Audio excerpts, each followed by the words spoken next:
Hello, hello, people of the internet. Ian Altosaar Freedom Astrology once again here, and recording another video. And this is maybe a little bit of a shorter one, but it's also within our How to Read a Birth Chart mini lessons in astrology series. And in the previous videos, we looked at symbols, we looked at signs, we looked at a bunch of stuff. Please go check out those videos on my channel. They are under the category of mini lessons in astrology or lessons in astrology. Basically, you can find them on my channel page.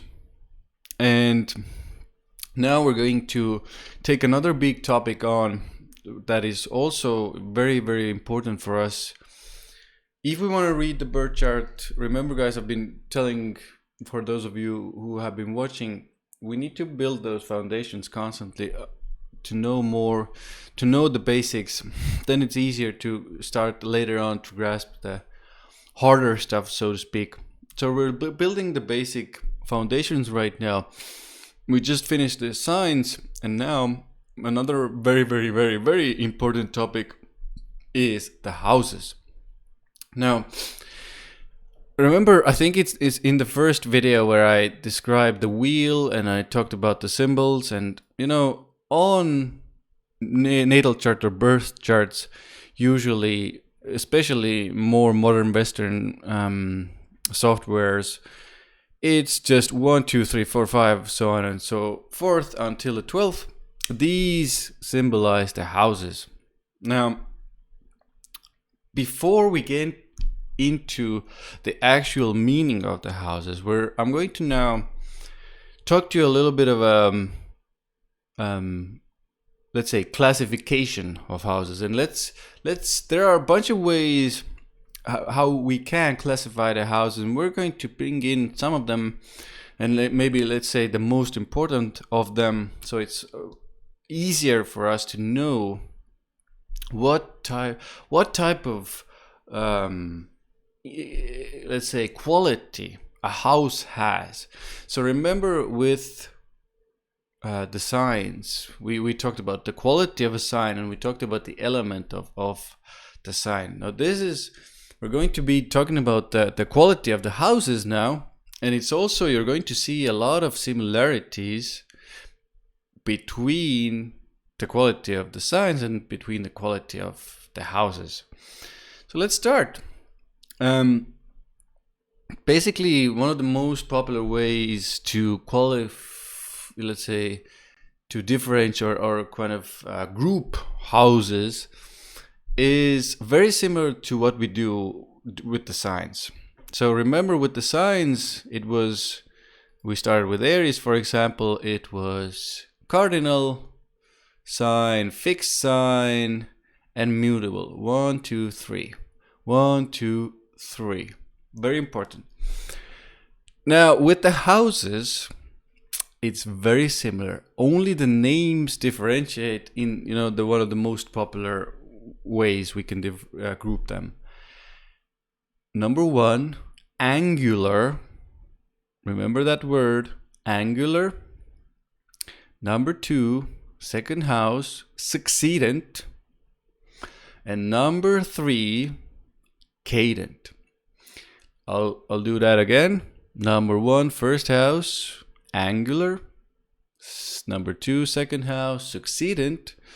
And number 3, third house, cadent house. Remember, again, 1, 2, 3. Angular, succedent, cadent. So you can see the similarity here.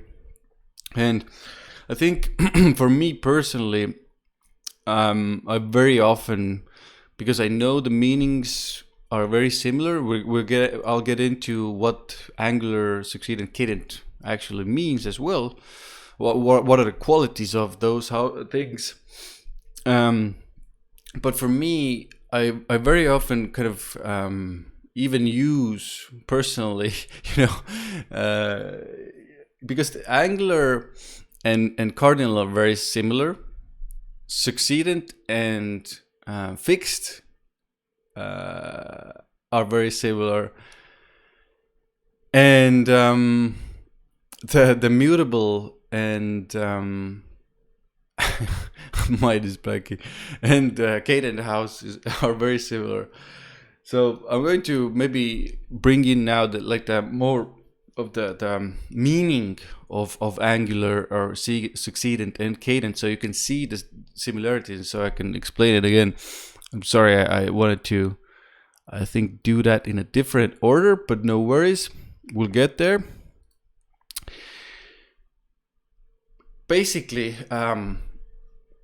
angular, again, angular is one of the reasons we call them even angular is they're on an angle. They are situated on an angle. So we talked about this in the first video. We talked about important angles in the birth chart. So this is actually from a house perspective, it's actually the 1st, 4th, 7th, and 10th. These are angles. So angular houses, remember, 1, 2, 3, 1, 2, 3, 1, 2, 3, 1, 2. Oops, it's not showing. Okay, sorry. 1, 2, 3, 1, 2, 3, 1, 2, 3, 1, 2, 3. Or angular, succedent, cadent, angular, succedent, cadent, angular, succedent, cadent, angular, succedent, and cadent. Hope that makes more sense now. And sorry for not clicking on the mouse firsthand. Now, let's go. Let's talk a little bit about the actual meaning of angular, succedent, and cadent. Now, very similar, guys, to cardinal. Angular houses mean a lot of action. So whenever there's, let's say, a lot of, you can see a bunch of symbols here on this chart. Whenever there are a lot of symbols in one of those angular houses, the 1st, 4th, 7th, or 10th, it means usually that the person's life is more action filled, and they take more action, more active life. We can even start to kind of add to the picture. It depends on the signs obviously involved, and depends a little bit about the planets involved as well in the aspects. But still important to already realize, when we see a lot of planets, 1st, 4th, 7th, and 10th, or the angular ones, it means the person is more, action oriented, takes more action, more active in life usually. And it does usually mean, again, we want planets there. We want, in our material, kind of more capitalistic world, we want planets in those houses. We want to take more action, because action usually means we build more resources, we build more things, we create more things, we're more active in life in general. So this is important to remember. These are the houses where we kind of start things. These are active houses. We begin things, we start things in these houses, and we usually prefer. Depends on the influences or the planets, but we usually want planets in those houses. So remember, this is important. Angular and cardinal, very, very similar. Cardinal we use more in astrology with signs, but in my mind, and I'm not an astrology purist, let's say. For me, they basically mean the same thing. Not even basically, they do mean the same thing. In my book, you can say cardinal house, and you can say an angular house. Kind of, doesn't really make a difference if you know the underlying meaning of the word, which means actually action, more action oriented, more active, more initiative, and more starting of things there. Now, remember, guys, the second with the signs was fixed. Now, this is what we call it with the houses is succedent. And why do we call it succedent? Remember, we start in the 1st house or in the angular house. This is where we start things, and we continue them, or rather keep them in work, or continue working on them, let's say. And I would even say, like, because there is a fixed kind of quality as well to the succedent, or succedent is kind of like similar to fixed, whatever you prefer more.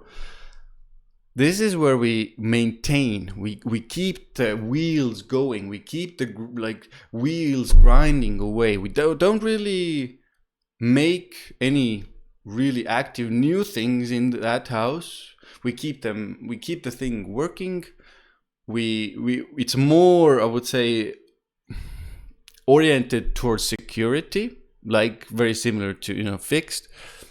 It's all about keeping the things as they are and maintaining them and keeping them working. And this is one of the reasons, maybe, a lot of times it's associated with security as well,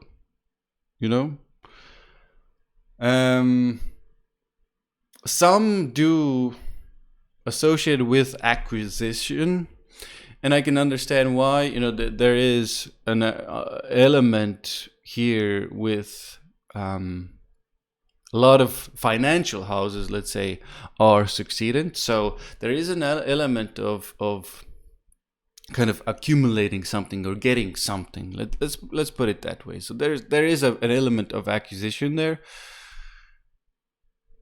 But I would really, in the grand scheme of things, if we're talking about, let's say, the energy of the house, or the kind of feel of the house as well, not only just kind of quality.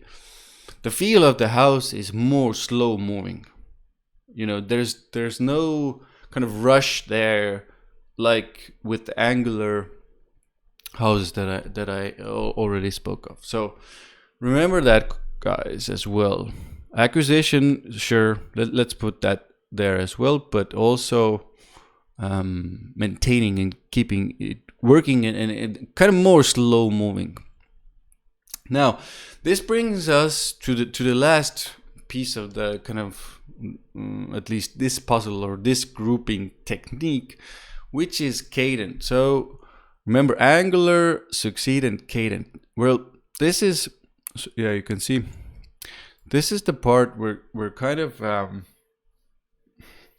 remember, with the mutable energy, we're changing with the mutable energy. It's also a little bit associated with endings as well.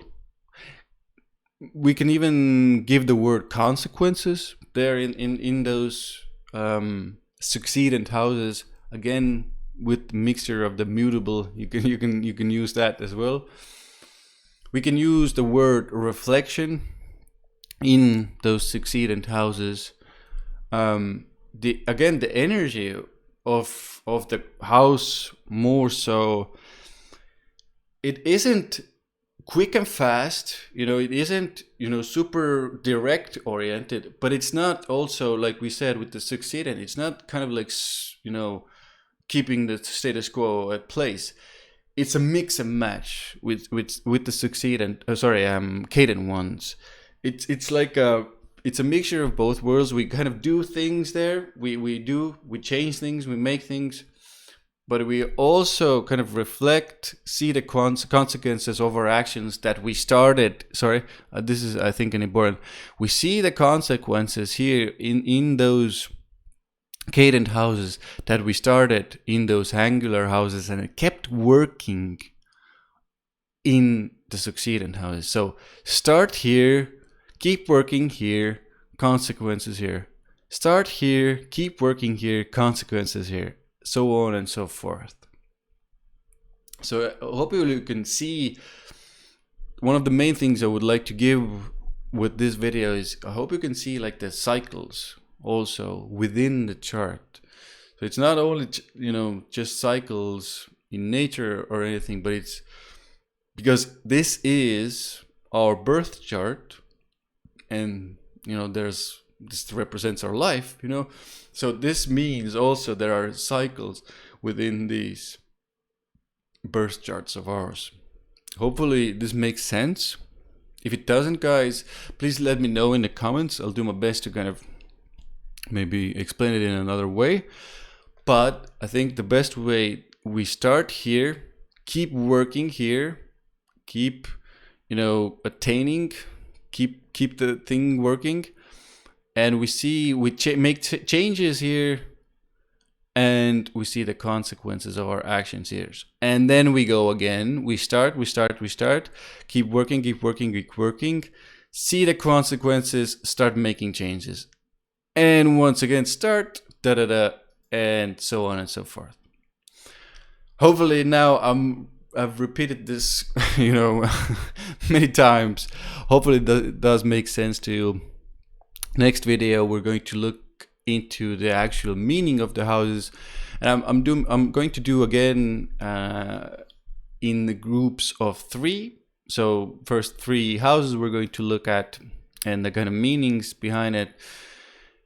And then after that, we're going to put 2 and 2 together. We're going to look at how signs and different signs act in different houses, and how to combine the meaning of it, so you can, really take the first steps in analyzing a person's birth chart, your own maybe, or somewhere close to you, and then you can see how these different cogs start to make a whole, basically.